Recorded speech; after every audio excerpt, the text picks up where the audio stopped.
Nigel Farage just won Clacton again, 22,239 votes, 63%. Second place went to a man in a bin costume with 9,455 votes, over a quarter of the entire ballot. Turnout was only 44%. Farage didn't even bother turning up to the count, and the very next day the standards probe into his finances reopened. Further down, Lawrence Fox of the Reclaim ticket took an embarrassingly 347 votes, compared to someone who is supposed to be an ethno-nationalist, like Kyle Stevens of the British Democratic Party, managed to only just get 132 votes. A civic nationalist beat the more hardline option by more than double. This was never a real election though, it was an expensive theatre that changed nothing.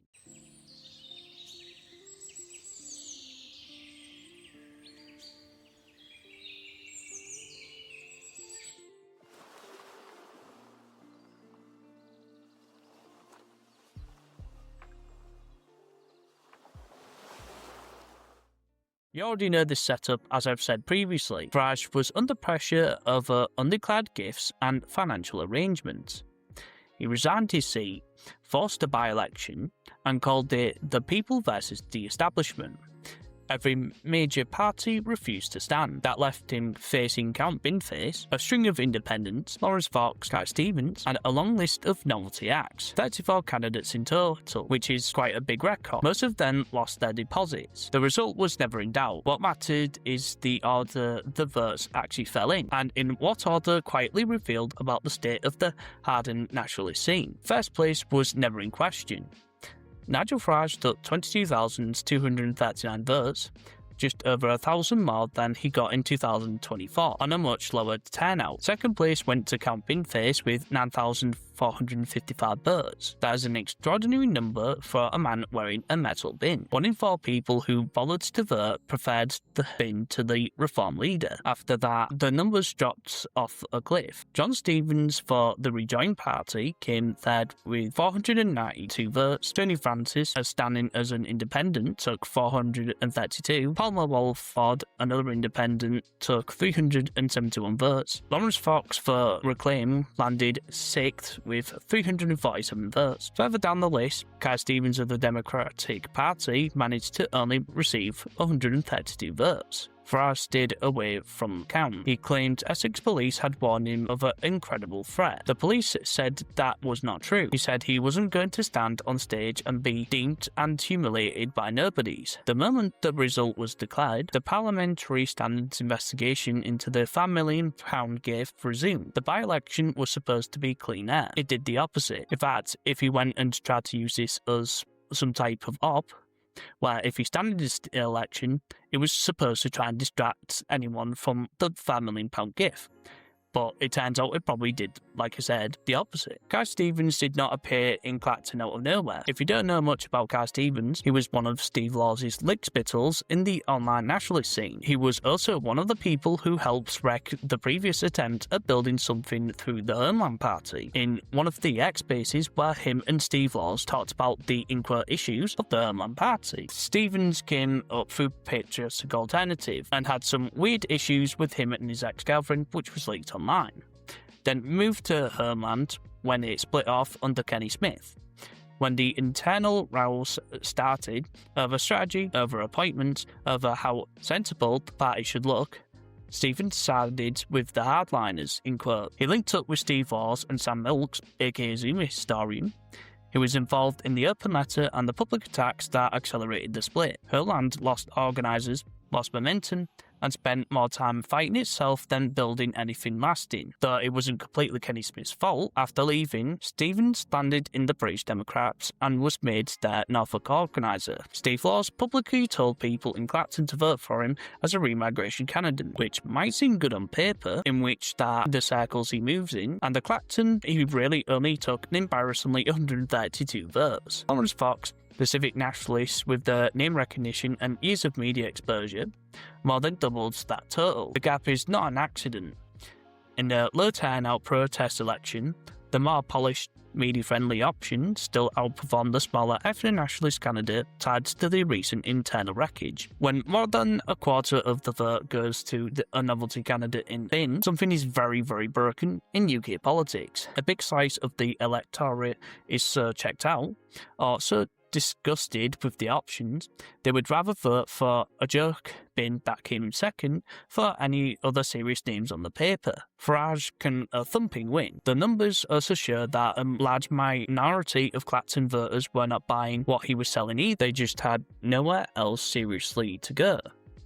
This is the same pattern we keep seeing. A politician under pressure stages a dramatic contest, the main party step aside, the result is presented as the people speaking, then the underlying problem, the money questions, the demographic reality, the two-tier system, the uniparty management of the clan remain exactly where they all were. Farage gets his seat back and another round of headlines. The bin gets its memes, and Lawrence Fox gets a few hundred protest votes and another media appearance. Guy Stevens gets 132 votes, and the reminder that being one of Steve Law's online circle and helping fracture the last serious attempt at a Homeland-style project does not automatically translate into votes. The standard probe continues. Clacton gets another MP who will spend most of the time national media rather than the local issues that actually affect the town. Nigel Farage will probably attempt either something like with community politics, like with litter picking groups, or something with actually fixing whether it's Clacton's economical issues, or trying to attract more tourists, which was a shame since maybe something like what Homeland had was one of the BNP policies, which was trying to do community politics. So maybe if someone like with Farage, or if someone like Homeland was standing, they could do and fix issues even at the local area, which obviously someone like Nigel Farage, who only cares about the media attention, will probably not do this. Farage is not the one to get his hands ever really filthy. Nothing structurally moved. The pressure was released for a few weeks, that is all. When the first place goes to a career populist who won't even attend his own camp, as well as not being very attentive in someone like with Parliament, which is a nasty habit that Nigel Farage has. Second place goes to a man in a bin costume, and a civic nationalist still beats the candidate who helped threat the previous Homeland project. The performance is more important than the substance. Farage is back in Parliament, the investigation is on, the same questions about donations and influence are still unanswered. Guy Stevens is now probably deciding whether 132 votes is a foundation or a full stop after the Homeland bit and the Steve Law's orbit. The by-election was expensive, low turnout theatre that was delivered a predictable order of finish and changed none of the fundamentals. So anyway guys, hopefully you enjoyed this video about me talking about the by-election results in Clacton. And as I discussed with some other people in my Discord, I was quite surprised that someone like Binface managed to come second. Which, again, if you look at some of Count Binface's policies, they weren't actually that bad. Some of his policies were actually really good on, I guess, economics, and also to do with a few other policies that I would agree with. Again, I could cover them here, but I might maybe save that for another time. Because when it comes down to it, obviously the Clacton by-election was very predictable, including someone like with Nigel Farage. And when someone like a literal bin goes into the by-election and faces off against Farage, obviously it comes off as a massive joke. But what's quite surprising is the fact that someone like with Count Binface managed to get a lot of votes. And obviously this feels like a lot of the protest votes, including, for example, when in general election, when I remember I actually voted for reform, it was just felt more like a protest vote. I didn't really care about the policies. In fact, when afterwards I actually went and read them, they were no different from the Conservative parties. And I just felt very frustrated that I would actually go and keep doing this voting, and essentially just feels like just a waste of time, even on a local level, even in my area, and not just with Clacton, but all over the country. And because of this, I do feel like someone like with Count Binface, if he actually did get in there, it would probably hurt someone like with Nigel Farage's ego. Then it comes to what happened with even smaller independent parties, like with Lawrence Fox, who, if you don't know, he is basically someone who faced off with Steve Laws a couple of years ago in an X-Base debating ethnic or civic nationalism. And when that debate happened, in fact, he was probably the one that really came off really strongly in the argument for ethnic nationalism rather than civic nationalism.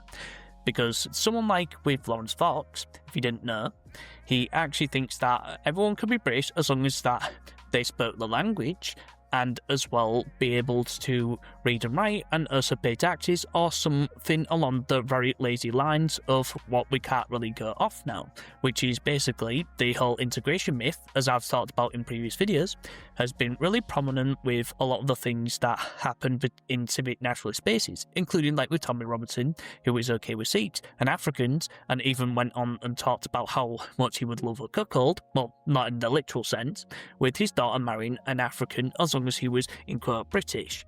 And essentially having the outgroup preference, just having the British identity, is not good enough anymore. But again, I will save that topic, and I've talked about that in other videos a lot more in detail. But I guess what I'm trying to say is that when it comes down to the civic nationalists actually beat someone like with Kai Stevens. And Kai Stevens ended up getting 132 votes, especially when there was a general election or an election in Norfolk, which he only got around 70 votes, if I can remember properly. And because of this, it's very embarrassing, especially with Kai, who might even, I don't know, throw a hissy fit and end up joining NRP, which would be really funny. But I think that he might even probably just end up staying in the British Democrats. And obviously, when it comes like with Loza or Lawrence Fox, he managed to actually beat Kai Stevens, which is pretty embarrassing. Though them two have never fought off, he's obviously clearly a civic nationalist, Lawrence Fox, and Kai is an ethno-nationalist. But again, maybe probably doing that stunt earlier when he tried to burn down Clacton Pier in a quote experiment with probably someone like with Callum Barker. And his alleged allegations, what happened with Epping, with to do with burning signs. But again, I don't want to spoil anything here in this video about what happened with Callum Barker and Kai Stevens' behaviours in the previous past, especially to do what happened with them two in the Erman party. If he's doing things like that and being escorted off the pier and trying to set some fires, then it really is a bad look. But again, I'm not going to give false misleading allegations, just as that little stunt in the pier is probably not the best look, if or hasn't done anything, including how the staff went and spoke to him, which is very appalling, even calling him the F word. So anyway, if you guys want to go and link in the description below with my links to my other channels and Discord as well. And as well, if you could also leave a like and subscribe, since we're actually close to almost 500 subscribers, we're very off. So if you could do that, I would appreciate that heavily to help this channel grow and for me to be more motivated to do more projects.